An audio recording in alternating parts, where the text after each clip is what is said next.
We now go to irreversible cell injury. Irreversible cell injury, from the word, it's quite obvious, irreversible. The changes that take place in a cell cannot be reversed. It finally results in cell death and the cell getting out of the body. Okay. So cell death is a state of irreversible injury. Now we have different forms of cell death. The cell can die in different ways. It could be autolysis, through necrosis, through apoptosis. This particular sheet is not, this slide is not there. There could be now these two things, no? Gangrene and pathologic calcification. These happen after apoptosis or necrosis. Able to follow me? See, when a cell has to die because of an irreversible change, it could die through autolysis, necrosis or apoptosis. When necrosis or apoptosis happen, that particular tissue could undergo gangrene, a gangrenous change, or it could undergo pathologic calcification. But both of these also result in cell death. So you can say it's a sequence. Apoptosis leading to gangrene or apoptosis leading to pathological calcification. Alright, it's fine.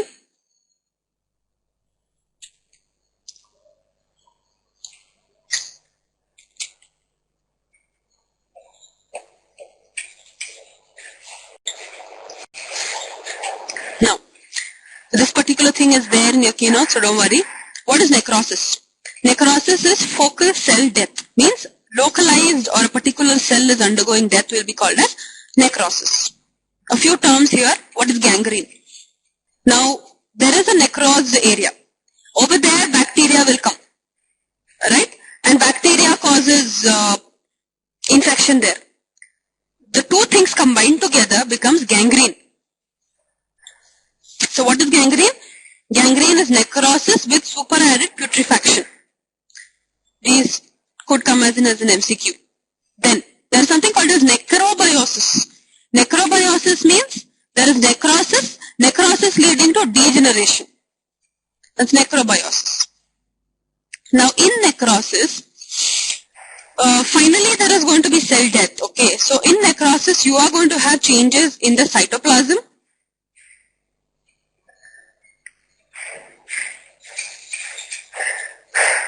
And there will be changes in the nucleus.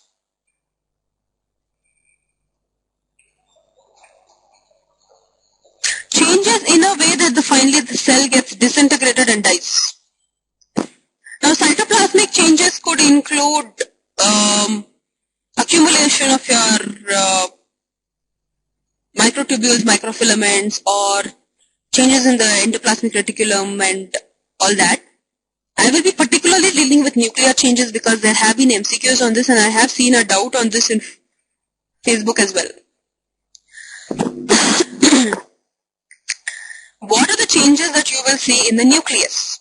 The nucleus may undergo pycnosis, karyolysis, and finally become karyohexis. Okay?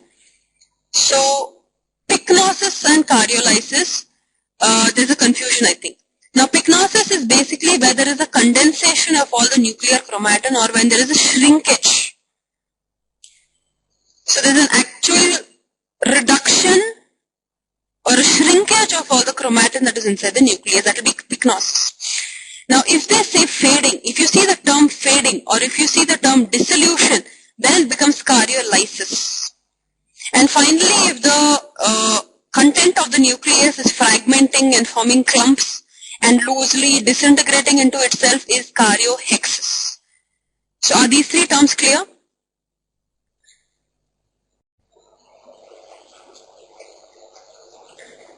So you should be looking in for terms like shrinkage or condensation, which will be pycnosis.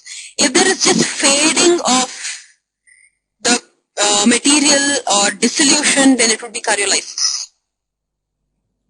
Okay? We all know they can be. Now destruction dhara is, what kind of destruction are you talking about? Destruction is a very vague term to talk of. Destruction can be fragmentation, destruction can be condensation. I mean, all these three things are causing destruction of the nucleus. Right?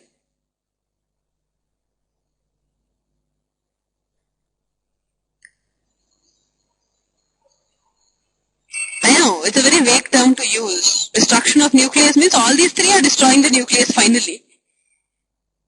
But I think he's trying to ask you about the final breakdown of nucleus and dividing. So you can go in for karyohexes because that leads to fragmentation. I mean, maybe the examiner was trying to ask a question where there is an actual breakdown of the nucleus. So I think in that case it could be karyohexes. If that's what is in his mind. I mean, that's what I think of for it. Okay. We know that there can be different types of necrosis. We have 5 types of necrosis, which is coagulation necrosis, liquefactive necrosis, we have fat necrosis and all that. This is also there in your keynotes. Okay. We were talking about coagulation necrosis.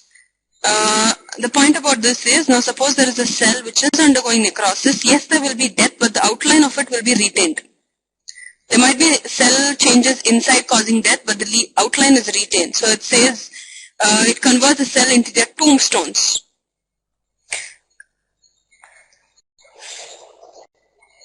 Can all of you see the slide? Audio, video, all good for everyone? Okay. Examples of necrosis is what is important for you from an MCQ over here, okay? Where do you see coagulation necrosis? An infarct of the heart, kidney and spleen. Extremely important. Put a star across it. You will have an MCQ over here. So that's where you see coagulation necrosis in case of an infarction in the heart, kidney and spleen. Then we talk about necrosis, also called as colliquative necrosis. Coagulative necrosis. Do not understand? Coagulative necrosis happens whenever there is an ischemia. Wherever there is a loss of oxygen to it, this undergoes coagulation over there and becomes necrosed. But what is the feature of it is that yes, there is a cell which is undergoing cell death, but the outline is retained. Important is this, infarction. Areas where you see necrosis, for all types of necrosis, it is the examples of it which is an MCQ. For all types, you will find this kind of a chart in almost all your MCQ books, okay? So over there, the MCQ that's frequently asked is the examples of each type of necrosis. Let's go to liquefaction necrosis, also called as colliquative necrosis. Here, there is, the cell becomes liquid type, you know, it's melting down type. That's why it is called as liquefactive. This also happens because of ischemic necrosis, but very important is there is a bacterial infection and it's more commonly seen in the brain. So an infarct of the brain is a very, very typical example of a liquefactive necrosis. Very, very important here. Okay, so an abscess cavity or an infarct of the brain is where there is liquefaction necrosis. Liquefaction, now think of what you see in an abscess cavity. You see liquid, you see pus, you see liquid there. Okay, you may not see that in coagulation necrosis.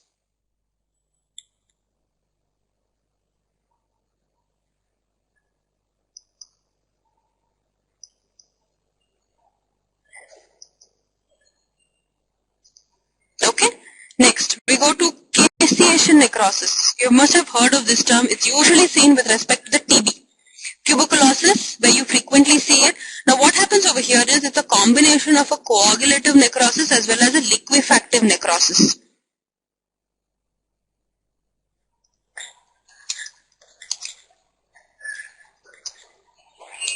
Now what will happen is over here, in case of, if you think of a caseous necrosis, you think of a cell which is undergoing this, you will have bacteria accumulating in the center and it results in a cheese-like formation in the center. That's why caseous means something like a cheese-like material. Okay, that's called as caseous necrosis, very commonly seen with TB, MCQ. And the main reason why this happens, it's only seen in TB, caseous necrosis. Why does it happen? It is actually because of contribution of the cell membrane of the cell. The capsule of your mycobacterium contains lipopolysaccharide. Its content comes out, okay, and it forms a cheesy material in the center of the cell. So that's caseous necrosis. Then we have fibrinoid necrosis. From the term itself, you can understand it's deposition of fibrin-like material. So you have a lot of fibers being deposited over there. That becomes a fibrinoid necrosis. And where do you see this? Think of most of the autoimmune diseases, joint disorders. You know, you have a lot of fibrin. You have less cells and more of fibrin getting deposited over there. So in autoimmune disorders, in arterioles, in hypertension also you have a wall getting thickened. Thickening of the wall is because of what? At the borders of the blood vessels, you're going to have more of fibrin deposition taking place. So these are examples of a fibrinoid necrosis. Then we have fat necrosis. Fat necrosis, simple. There's going to be fat accumulation. It's a special form of cell death. Where do you see it? Examples of this is acute pancreatic necrosis, traumatic necrosis of the breasts. Breast is nothing but adipose tissue. Okay. So suppose there is necrosis over there, it could be a type of fat necrosis. Are we clear with different types? This chart that is there in your keynotes is very important. You have a lot of MCQs from there, especially the examples. Okay. Now let's go to apoptosis. Now from henceforth, the couple of slides that is going to be coming henceforth are not there in your keynotes. And the reason why we have put it now is we have seen a lot of questions coming from apoptosis in the last. Okay, so you can either take a snapshot of it or make sure you can write it down. But I think more than wasting time on writing, please listen to me and understand what it is. You can always watch it from the recording and write it down. And in fact, it is there in all the smaller to the bigger standard textbooks have it. So rather listen to me and understand what it is. Writing it, you can always do it later. Okay? Fine? What do you understand by apoptosis? Apoptosis is nothing but programmed cell death. By heart these three words. Programmed cell death. MCQ here. Now, this apoptosis, it can be physiological or it can be pathological. All of us are clear, right, that during a normal physiologic process also, you need some cells to die and get eliminated from the body. Your epithelium always undergoes a constant cycle, where you have some cells being dying and then even your blood cells for that matter. There is a cycle, constant cycle that is going on. So these different ways of how the cell die, the replication, can involve apoptosis. So let's see what are the places where you see a physiological apoptosis. In case of embryogenesis, some cells die, some cells stay right from implantation of the fetus to birth, right? See, whatever is seen in the placenta eventually dies, right? There is regression of that cells of the placenta after the birth of the child. So even in the beginning, there are some cells that is required only for maintenance of the fetus which eventually die.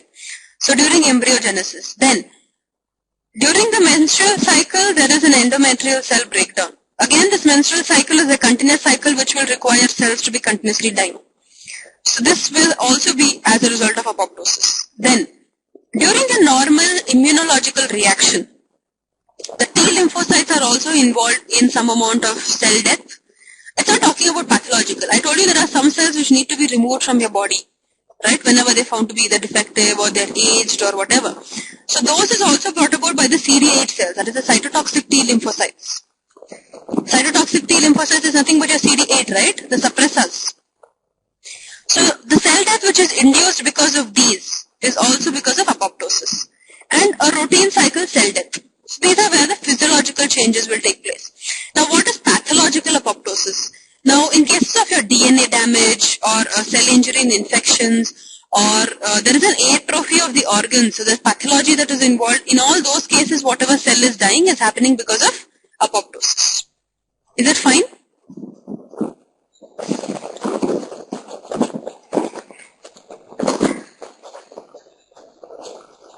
Okay, but this physiological pathological is easy, so I think this should be okay.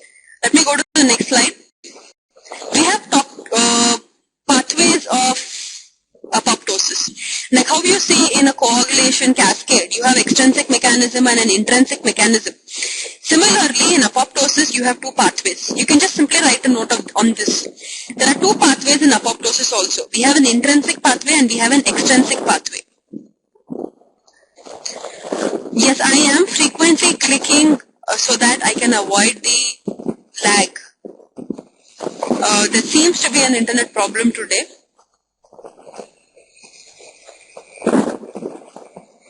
Can you guys hear me now?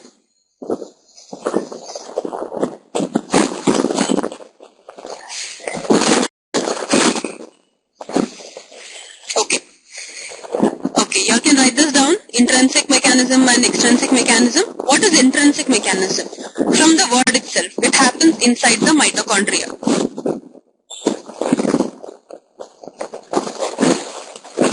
Yes, Ragini, I understand there's an overlap and a lag, and whenever I do get an indication of it from my side, and whenever that happens, I am clicking on it.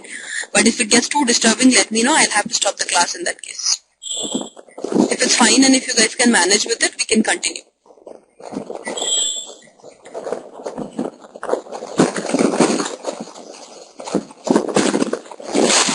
Okay. Yeah. Let me know if it's a real problem, alright? Now talking about the two pathways, we have intrinsic pathway and an extrinsic pathway. An intrinsic pathway is what happens inside the mitochondria. So you can have an MCQ on this in terms of majority of or where does the process of apoptosis take place.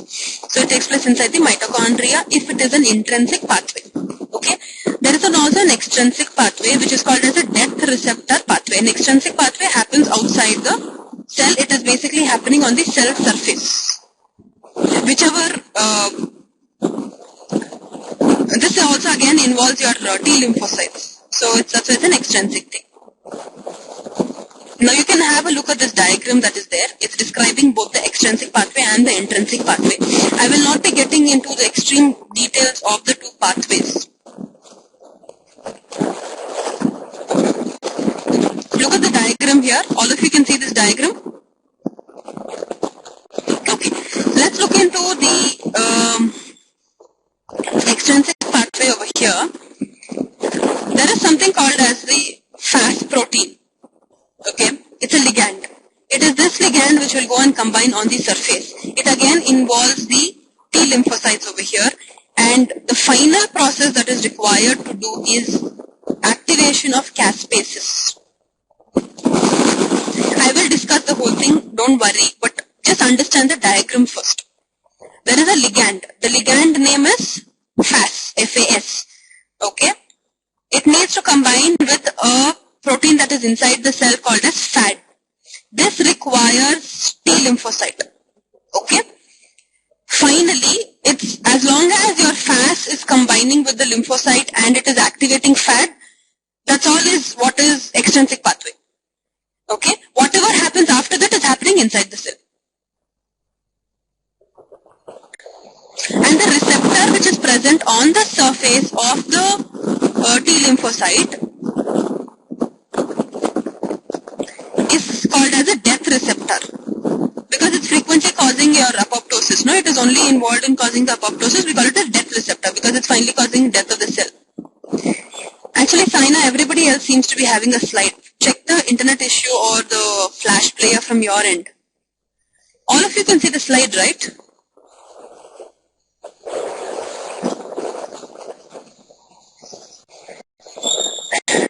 Yes. Okay. So like I said, there is only one thing that is required in the extrinsic pathway. It needs a certain ligand to combine with a receptor on the surface of the T lymphocyte. The receptor which is present on the surface, since it's always involved with cell death, it is called as a death receptor. So the FAS will bind with that death receptor, and that's about the extrinsic pathway. Whatever happens after that is happening inside, and the final thing that is required, or the final step that is required to initiate apoptosis is to activate a certain protein called as a caspases 9. This is an MCQ. The most important protein that is involved with apoptosis is caspases. Is this okay?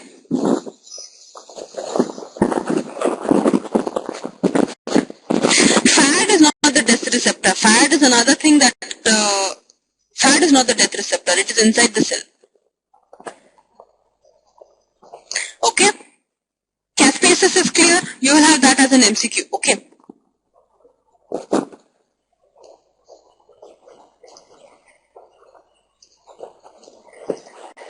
Now let's look into,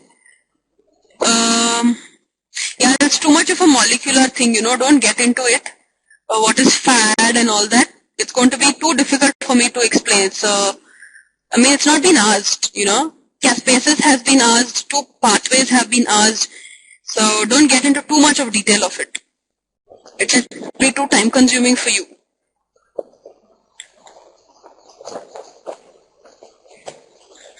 Okay.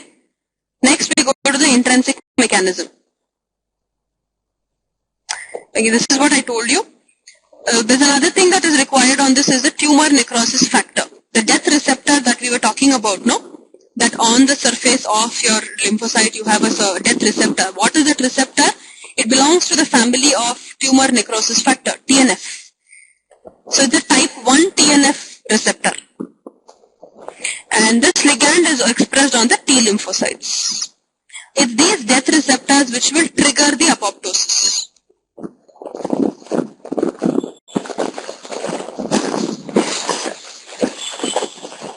Then we go to the intrinsic pathway.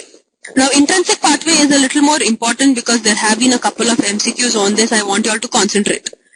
All of you with me, right? Okay. Now, first thing, it happens inside the mitochondria. So, let's draw one mitochondria there.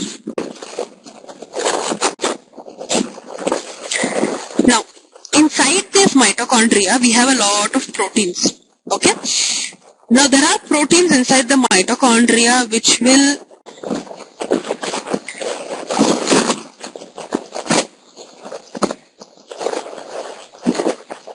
Is there still a voice lag? Okay. Now there are what I was saying is there are several proteins which are present inside the mitochondria, and they fall into separate groups. Okay. Some of them inhibit apoptosis, while some of them promote apoptosis. So we have 2 groups. We have promoters, we have inhibitors. And all of these are present inside the mitochondria. Okay. Now,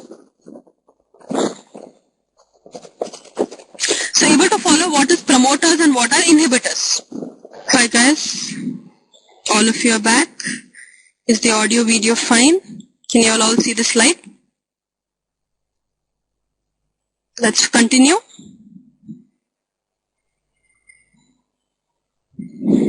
We were talking about the 2 pathways that is there in cases of apoptosis.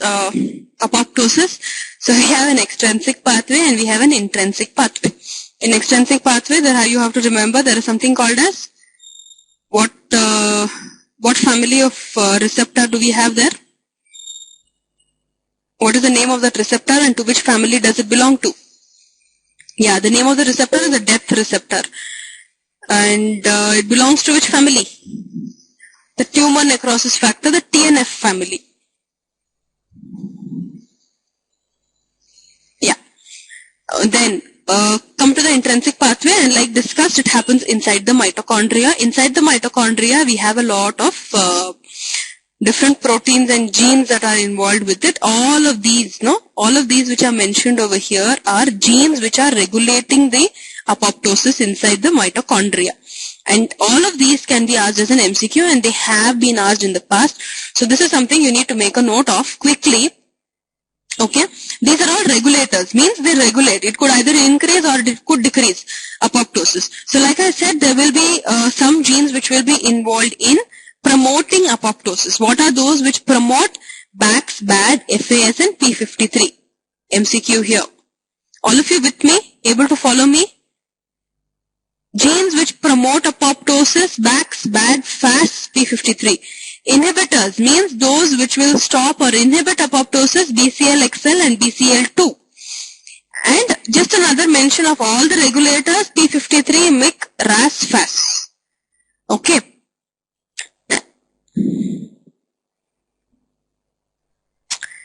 No, we've only discussed about the promoters, inhibitors and regulators. Nothing much otherwise, Kamal. Just the names that you see here, no? You need to make a note of these, and these could be an MCQ. What are the promoters of apoptosis? What are the inhibitors of apoptosis? And as mentioned earlier, in terms of the number of proteins involved, the major protein group which is present in the mitochondria is the BCL2 protein. That's a major protein group that is present inside. Now, what I said is, all of these will either initiate apoptosis or they will inhibit apoptosis. Now, suppose it initiates apoptosis. Now, there are several mechanisms that will initiate it, but the final important thing in apoptosis is to activate caspase. In that also, specifically, it needs to activate caspase 9.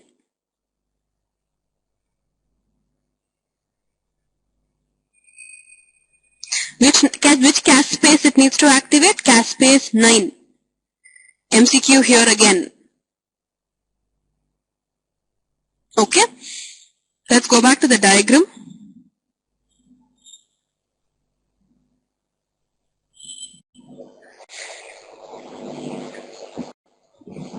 Okay, all of you can see there are two things.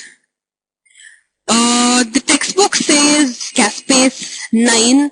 There is also caspase 3, definitely. I'm not saying no. But it says finally important step is activation of caspase 9. Okay, caspase 9 activates caspase 3. And these bring about a series of reactions which we don't need to know, right? But there is also another important thing that is involved in this which you can also appreciate in the diagram. You see cytochrome C over there? All of you can see that, no? So cytochrome C along with cofactors is also necessary for apoptosis. And all this that I have mentioned to you is MCQ. Are we clear on this? Two pathways, what really happens in these pathways, and what are the promoters, inhibitors, regulators. Isko अच्छे से by heart karo, you will have MCQ on this. Then protein involved, caspase 9, cytochrome C involvement, this has also been asked as MCQ. Can I proceed? Is this clear?